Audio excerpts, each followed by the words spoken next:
long ball is going to go for a touchdown. The game's over. Webster Slaughter. Metcalf will go for the score. Unbelievable. 45-40. Run, William, run. He's got blockers in front. 5. Touchdown. Joshua Cribbs turns disaster into a score. Sight wants it all on this one for Logan, and he is there. Jim Brown to the 30. Jim Brown is going to go in for another touchdown. The Cleveland Browns select Baker Mayfield. Wow. It is Baker Mayfield. Hello, Cleveland. Welcome to another episode of the 1085 Grand Podcast. It is episode number 70. I can't believe we're at 70 episodes already. I am your host, Anthony Joki, and as always, I'm joined by my co-host, Jack McCurry of the North Coast Sports. How are you doing tonight, Jack? I'm doing great, man. It's finally here. NFL football is back. We were recording this just prior to the start of the season between the Eagles and the Atlanta Falcons, and I'm just thankful that NFL football is back. Yeah, absolutely. And if for some reason you guys hear like Blastoise shooting stuff off in the background, Jack's having his house power off, so just completely ignore it. Well, tonight we're going to continue our divisional preview, and tonight we're going to do the AFC South and the NFC South. On our last episode, we interviewed both Michael Kist and Mark Schofield. They previewed the AFC NFC East with us. Tonight we don't have any interviews for you, but me and Jack are going to go through each team in these two divisions. We're going to talk about a major storyline with both teams, and we're just going to keep it rolling and have some good discussion about both the AFC South and the NFC South. Let's start with the Jacksonville Jaguars. They made it to the AFC championship game last season, where they lost to the New England Patriots. And, you know, it seems like for the last 2 or 3 years with them, the biggest question has been Blake Bortles. Their defense has come into their own, but you know there've been still lingering questions about Blake Bortles. Jack, when you look at the Jacksonville Jaguars, is Bortles the long-term answer for this team, or do you think that he's somebody that could get them to the Super Bowl and potentially win the Super Bowl? I still think he's a short-term solution. I mean, I liked Bortles coming out of Central Florida in 2014. You know, I didn't think he was going to go third in the draft when Jacksonville took him. But, you know, he's had his ups and his downs. There's no doubt about it through his first 4 seasons here in the National Football League. You know, last year he was able to get them to the AFC Championship and was within minutes of getting them to the Super Bowl. You know, and you look at his game, you know, he's right around a 59-60% completion percentage. It's okay. It's not great for an NFL quarterback. He does turn the ball over a lot, but he also gets the ball down the field and puts them in position to score touchdowns. And, you know, when I was trying to make my prediction, I'm thinking, like, can Bortles be the guy? I think he can to a degree.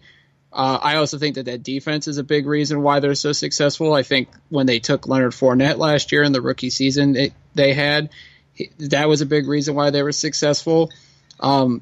It's going back to that old style of running the ball and playing elite defense that could win you a championship instead of having a elite quarterback. So I think with Blake Bortles, he can get them to the Super Bowl and perhaps win it, but I don't think he'll be the main reason why they win it.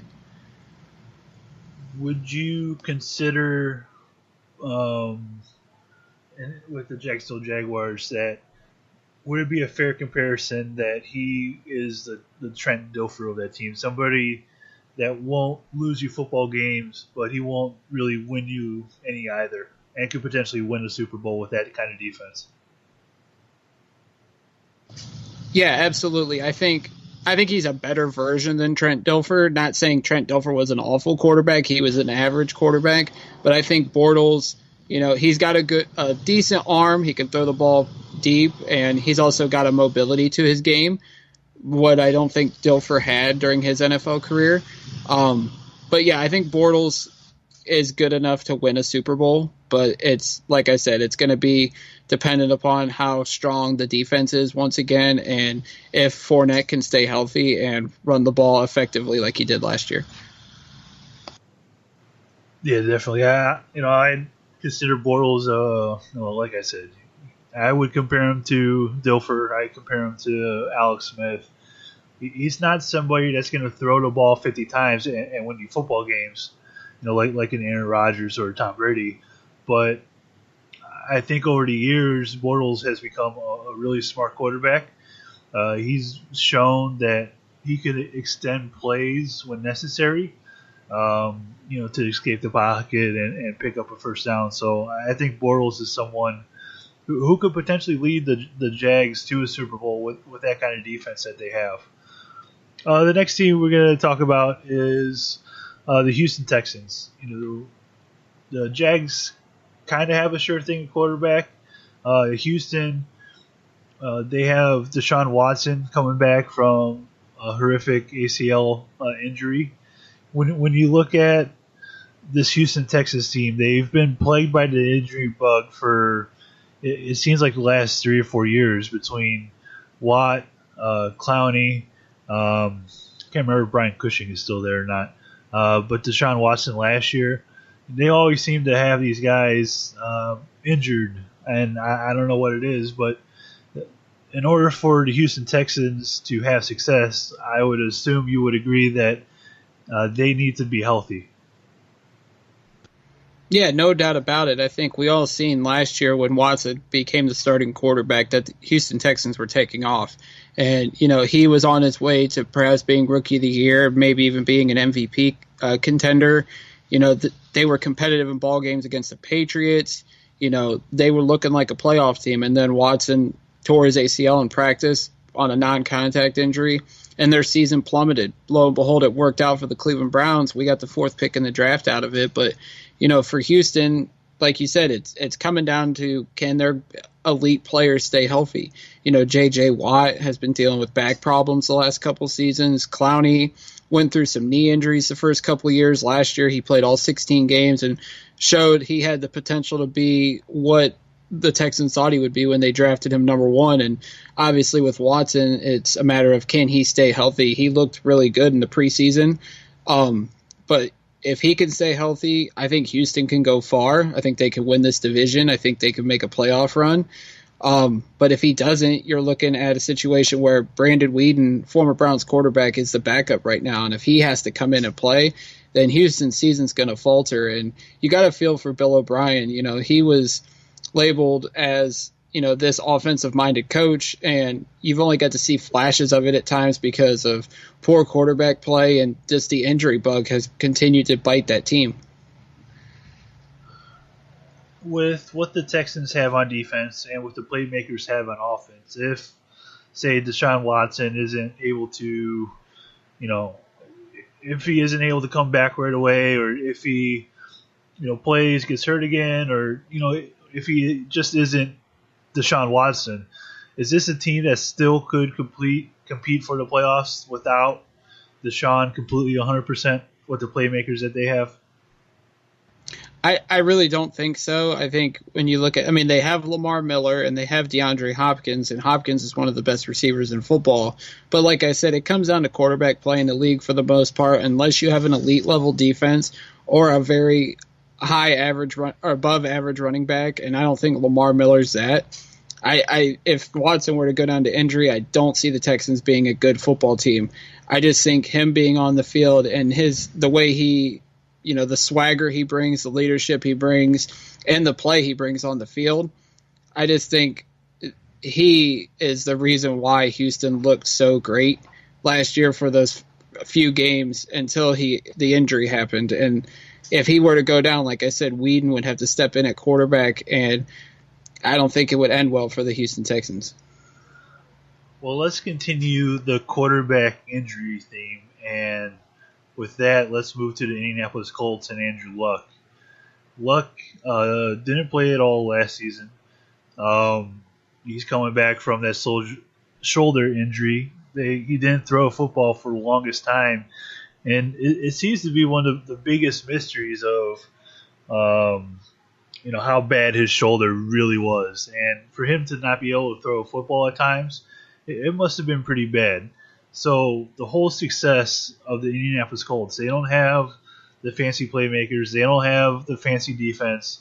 The whole success of the Colts falls upon Andrew Luck's shoulders, no pun intended. Can Andrew Luck return from injury, in your opinion, and bring this Colts franchise back? I mean, it's a definite big question, and I seen today Ian Rappaport talking about that Andrew Luck's having problems with his mechanics and his accuracy, and if you're a Colts fan, you definitely have to be concerned with that because, Andrew Luck was supposed to be the next Peyton Manning, the next John Elway when he was drafted number 1. In those first few seasons, you saw the glimpses and the consistent play that you thought, the Colts were going to keep on chugging after the Peyton Manning era. And then the shoulder injuries happened, and, Luck hasn't played for a long time. I think it's been since January of 2017 is the last time he played in a regular season game. And you have to wonder, is Andrew Luck ever going to be back to that elite level that he was his first few seasons? And, they did not do him any favors with the offensive line they constructed in front of him. And you look at the team right now outside of T.Y. Hilton and Jack Doyle, the team doesn't have a strong presence in the running game. And you look at the rest of the wide receivers and you have to wonder, what's this team going to be? Does this team have enough talent around Andrew Luck to win? And right now, I don't think so. But if Andrew Luck can get back to that elite level, then, he can elevate the talent around him. But right now, the talent around him is not going to get him back to that elite level for now. And obviously, the health is definitely an issue as well. How has the Indianapolis Colts front office, at least in my opinion, I don't know about you, but in my opinion, the front office for the Colts have completely mismanaged Andrew Luck's entire time while he's been there by failing to put a decent team around him. Like you mentioned, T.Y. Hilton, Doyle. But besides those guys, the offensive line's been poor, the running game's been poor, the defense has been poor. What does it say? What do you say about the front office doing a really poor job putting players around Andrew Luck over these past 4 or 5 years? Yeah, there's no doubt about it that they did not, and this is not to, throw shade at the new regime, but the previous regime led by Ryan Grigson, who was in the Browns front office last year under Sashi Brown, they did not do a great job of building the roster around Andrew Luck. And I think that's always you have the quarterback, everything else will fall into place. No, you still have to draft well, and you still have to be able to recruit free agents here well, and that's something the Colts haven't been able to do.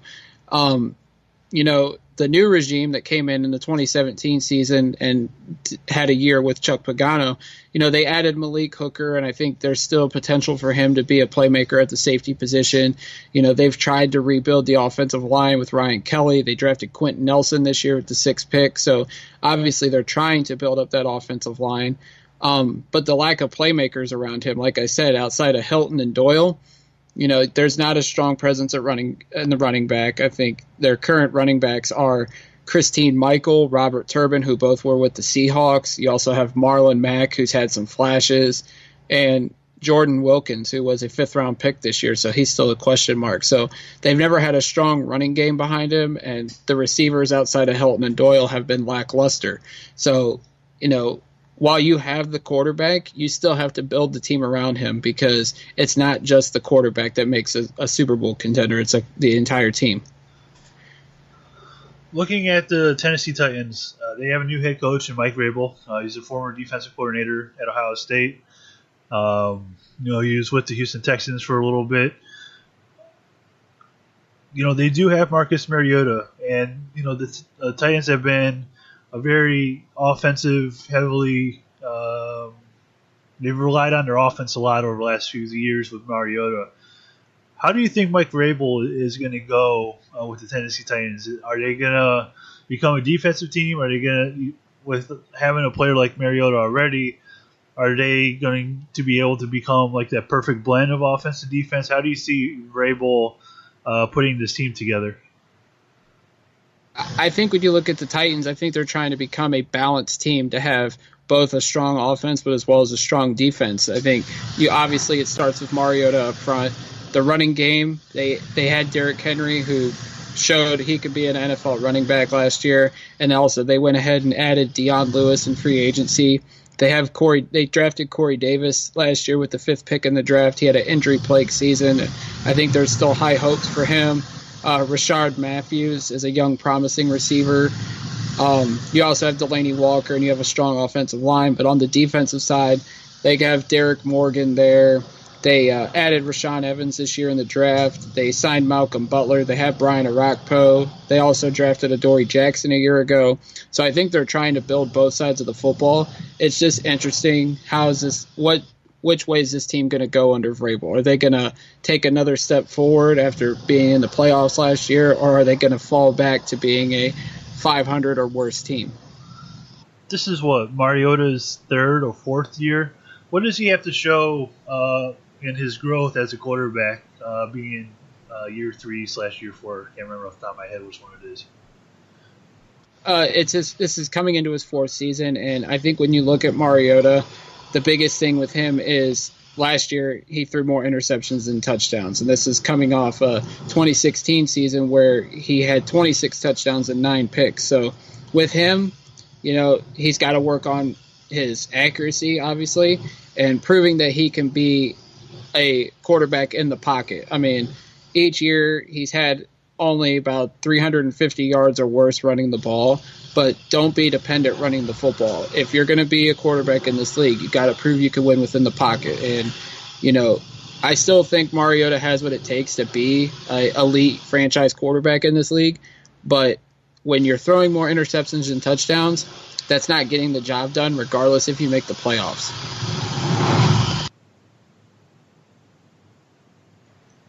Yeah, absolutely. And quarterback play is probably the most important thing.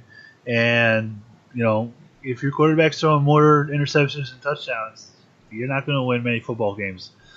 Well, let's go to the guy that was drafted one spot before Marcus Mariota. That was Jameis Winston in the 2015 NFL Draft.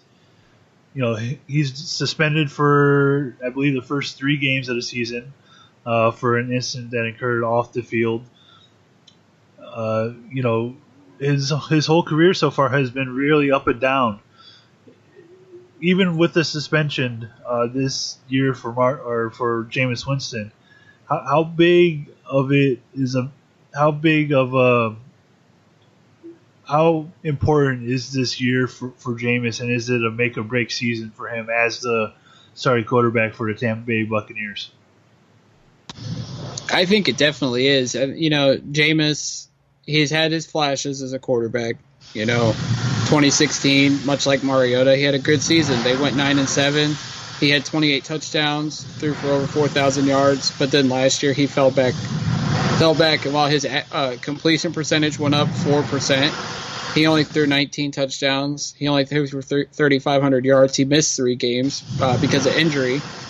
But Jameis has been lackluster, and I think when he went number 1 in 2015, all the hype around him was that despite his immaturity and off the field issues, that he was going to be one of these top quarterbacks. And there's still time for him. He's only 24 years old. He'll be 25 in January. But when you look at Tampa, they're in the point right now where they're debating whether or not to give him a long-term extension. And with that, he's got to be the leader. He's got to be a role model, and he's got to be a good citizen off and on the field.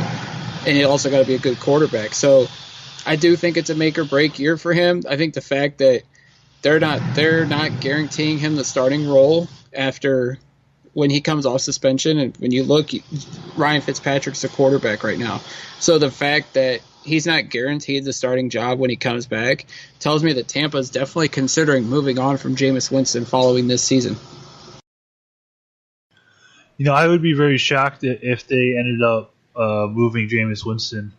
But when you look at the guy who's had constant off the field issues, I guess it wouldn't be too much of a surprise if they did move on from him. Now it's tough to move on from a number 1 overall pick, especially a quarterback, but that's a very tough decision that Buccaneers front office is going to have to make. Let's talk about the Carolina Panthers. They've kind of been the model of consistency over the last few seasons. They've made the playoffs 4 out of the last 5 years. They can make it 5 out of 6 this year. What do the Carolina Panthers have to do to consistently continue to make the playoffs, and what other steps do they need to finally take in order to make it to the Super Bowl and win the Super Bowl?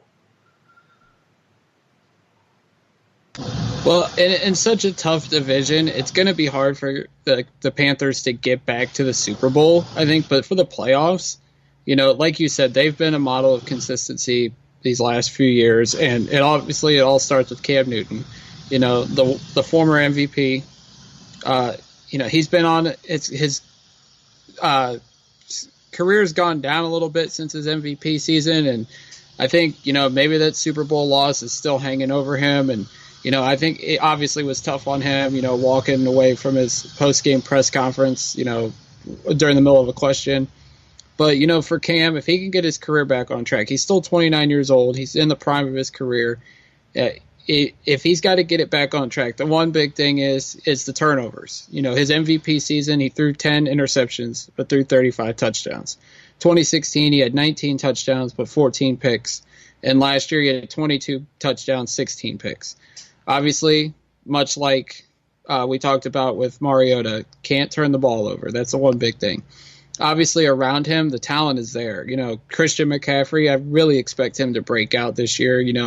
He proved he could be a playmaker at this next level during his rookie season, and I think Carolina's going to give him more of a load. Yeah, they have C.J. Anderson there as well, but I would expect McCaffrey to really be a big-time playmaker for the Carolina Panthers offense. At the receiver position, they drafted DJ Moore. Devin Funchess, I think it could be a guy that can have a breakout season at the receiver position. They still have Greg Olsen. And then on the defensive side of the ball, Julius Peppers is back. He's 38. He's in his 16th season. He might not have much left in the tank, but the guy just knows how to get after the quarterback. They added Dontari Poe. They have K'Wan Short. They have Shaq Thompson. They have Luke Kuechly, Thomas Davis. The secondary is still a question, but I just think Carolina and, Ron Rivera is there, and he's always going to have a hard-nosed defense. So I always think that Carolina is going to be there in contention for the playoffs, but in such a tough division, it might be another season where they're the odd team out in the South. I really think the addition of DJ Moore is really going to help this Carolina offense. They've been looking for that true number one receiver for a while, and I think DJ is going to be able to provide that for them here this season and from now on. Man, I can't talk today. It's been a long day at work, so I apologize for my consistent stumbles so far. The New Orleans Saints, we don't know how many more years Drew Brees has as a quarterback in the NFL or of the New Orleans Saints. Do the New Orleans Saints have enough on offense and on defense to win it all and get Drew Brees a Super Bowl? Another Super Bowl. Absolutely. I think, the way their season ended last year on that unbelievable play by Case Keenum to Stephon Diggs, obviously that's a punch in the gut for any franchise, but I think for the Saints, I think they use that as motivation to get back. And I definitely think they have enough. They're going to miss Mark Ingram the first 4 games, but, you have Alvin Kamara, and he really turned heads last year. I don't think anybody saw the 3rd-round pick out of Tennessee having the season that he had. And I think he's going to back it up with another strong season. They have Shane Vereen and Mike Gillislee. And I think if they can use those 3 backs for the first 4 games to keep Kamara fresh, and then once Ingram comes back, I think that running game's going to be strong. Looking at the receivers, Michael Thomas out of Ohio State, I think he's a top 10 wide receiver, and I think this year he can definitely solidify it. I think he's so talented, and I think that's another guy that proved a lot of people wrong when he was a second-round pick. And that defense, obviously, they have 2 pretty damn good corners in Lattimore and Arthur Millette. I think those guys had a great season, and I think they can back it up with another strong season. They have Von Bell. They have Marcus Williams, who was unfortunately the victim of that interception or that play to Stephon Diggs. They also have Ken Crawley, who had a solid year last year as well in the secondary.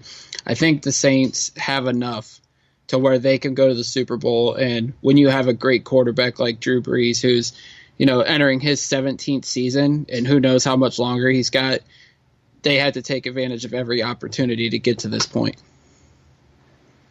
Yeah, I think, when you have an older quarterback, you want to do what you can to protect him. And I think the best way to protect Brees is by using the fantastic running game that they developed last season with Alvin Kamara. I really look forward to Kamara having another big year this year. And, if they can find that perfect balance of run and pass, I could definitely see them back in the NFC Championship game, maybe making it to the Super Bowl and potentially winning it all.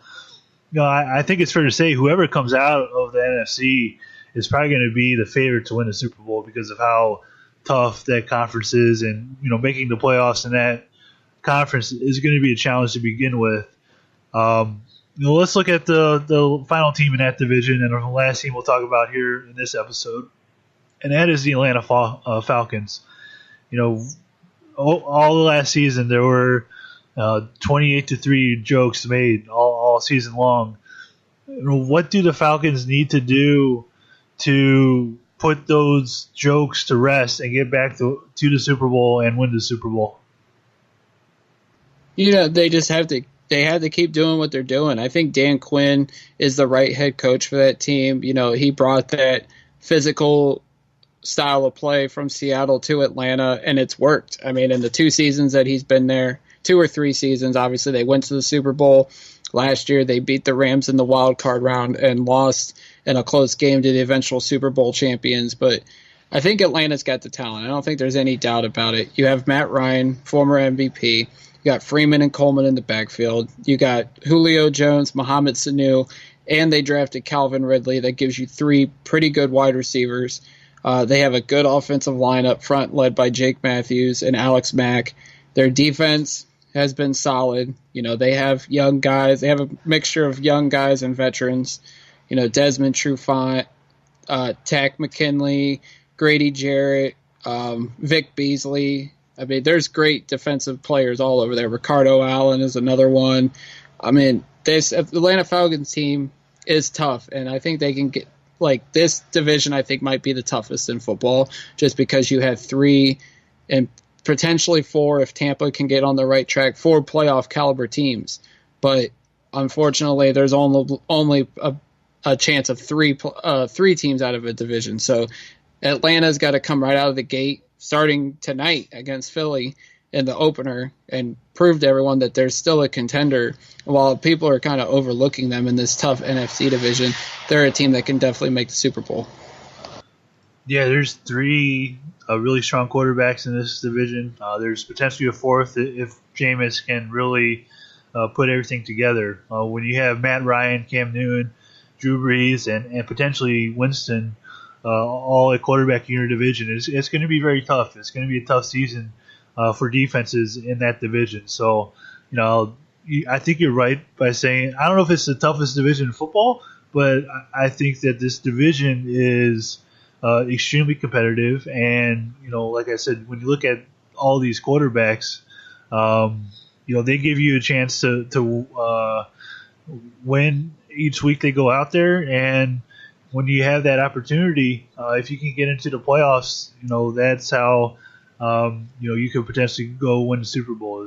You got to have that Super Bowl caliber quarterback, and 3 of these 4 teams in this division absolutely have that. Is there anything else you want to discuss between these 2 teams before we get on out of here on this episode, or between these 8 teams that we talked about? Well, do you want to pick division winners? Sure, let's go ahead and do that. I'll let you go ahead and start. Go ahead and give me your division winners for the AFC South and NFC South. Well, for the AFC South, I'm going with the Houston Texans just because I think if Deshaun Watson could stay healthy, and I'm banking on that, there's no love for him being my fantasy quarterback with me saying this either, but I think Houston comes back strong. I think they rally around Watson's return, and I think he uplifts this team. I think there's enough talent on offense with him, and then also on the defensive side, having Clowney and Watt healthy, that defense is always going to be dangerous with them too as your pass rushers, and I'm going with them to win the AFC South. And I also have the Jaguars being one of my wild card teams. So there's two teams from the AFC South that I'll be representing in the playoffs. On the NFC South, I have the Saints winning the division. Drew Brees is the top 5 quarterback in this league still to me at age 39 with the weapons around him, Ingram, Kamara, Michael Thomas. And, of course, on that defensive side with Lattimore, Crawley, and Marcus Davenport, who they traded 2 number 1s to get. I think that defense is going to come back stronger than ever as well. So I'm going with the Saints to win the South, and then I also have the Falcons making the wild card. I think the Houston Texans are going to get off to a slow start with Watson. I think it's going to take him a little bit, to get his feet back and get into the groove of things. So that's why I think Jacksonville is going to win the division. I think Houston could be a playoff team, but it really all depends on the health of Deshaun Watson. For the NFC South, I'm with you. I got the Saints winning that division and the Falcons being the wild card team. I think the entire NFC is really tough, as I mentioned a little bit ago, and in order to make the playoffs, there really can't be many questions about your football team. And when you look at the Saints and the Falcons, I don't see many questions at all. When you look at the Panthers, I think there are too many questions, and for that reason, I'm going to go with the Saints and the Falcons, both to make the playoffs, with the Saints winning the division. Do you want to go ahead and plug everything as we get on out of here? Absolutely. As always, you can follow me on Twitter at jmccurrycle. Check out my website, thenorthcoastsports.com, for all the latest on Cleveland sports. And as always, check out the other podcasts that myself and Anthony do, the North Coast Sportscast. You can find it anywhere you listen to podcasts and also on YouTube. And follow that on Twitter at NC Sportscast. You can find me on Twitter at Anthony Joki, Joki. You can find the podcast on Twitter and on Facebook at 1085 Gridiron. You could download our podcast on iTunes, SoundCloud, Google Play, most importantly Spotify. We just recently got on there. We're still waiting on iHeartRadio. That should come soon. When you download our podcast, be sure to subscribe, rate, and review it. We would absolutely appreciate it. I think we're up to 10 reviews over on iTunes. We'd absolutely love to continue to bump that number up, as we keep on moving forward and doing this podcast. And with that, we're going to get out here, and I'll leave you with this as I do at the end of every episode, and that is, go Browns.